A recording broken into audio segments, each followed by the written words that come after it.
My name is Hisham An-Noor. I'm a Sudanese activist and one of many people who are uprising against the dictatorship of Omar al-Bashir and his criminal regime. I'm recording this video to show you how bad the situation is in Sudan, especially that I might not have another chance to record this after being threatened to be killed and lynched in public for letting people know about their constitutional right. That is my only crime, which I'm proud of.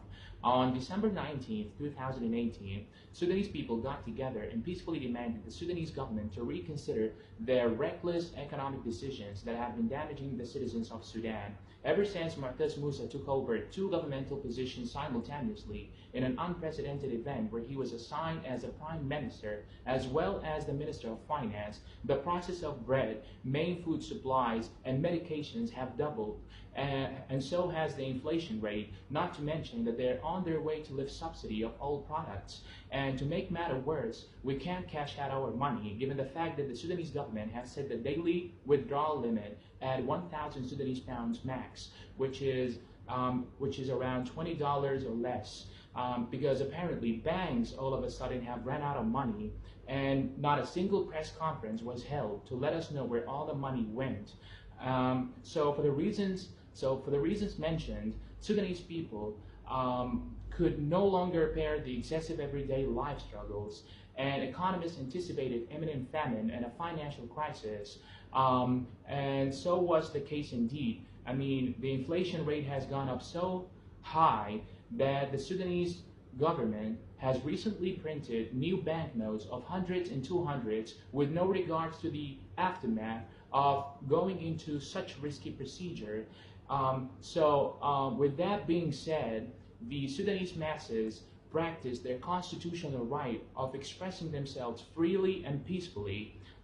We're currently having full doctors and pharmacists strike.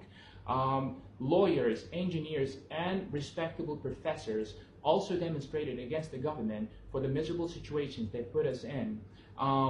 Yet the criminal regime in Sudan chose to suppress unarmed protesters with their heavy weapons, resulting in over 52 deceased citizens over the course of 6 weeks.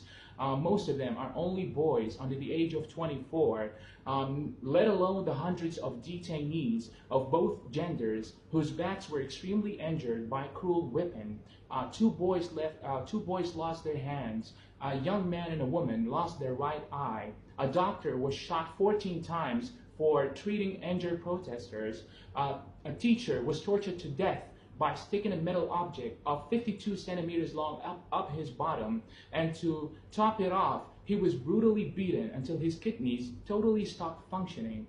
I personally cannot leave my house. I can't meet my friends. I can't even get together with my family. I can't practice my constitutional right. I can't even pray in the mosque. I'm really worried about my own safety. My aunt was pulled over by a woman that works for the government who threatened her to have her 3 children killed if she doesn't give me away.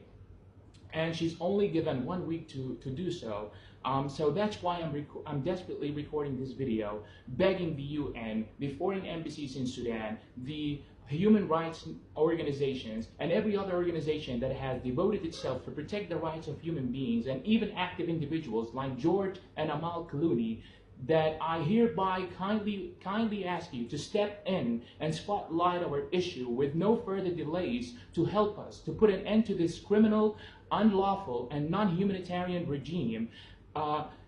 For we are slowly being driven to a genocide for only asking peacefully to be given back our dignity as individuals, as people, as humans. I also urge Al Jazeera, CNN, BBC, Fox News, DW, Al Arabiya, Al Sharq, NBC, the New York Times to fulfill the professional standards and ethics of journalism and media, to reach out to the rest of the world, holding up our voices, the masses' voices that you swore to protect, foster, and deliver, so we can make the world better, more civilized, safer, and dictators-free. We have another march coming up on Thursday, February 7th, which is tomorrow. It's located at the Arabic Market at 1 o'clock. Help us not to get killed in the streets. And to my people, tasgud bas, and that is all, it must fall.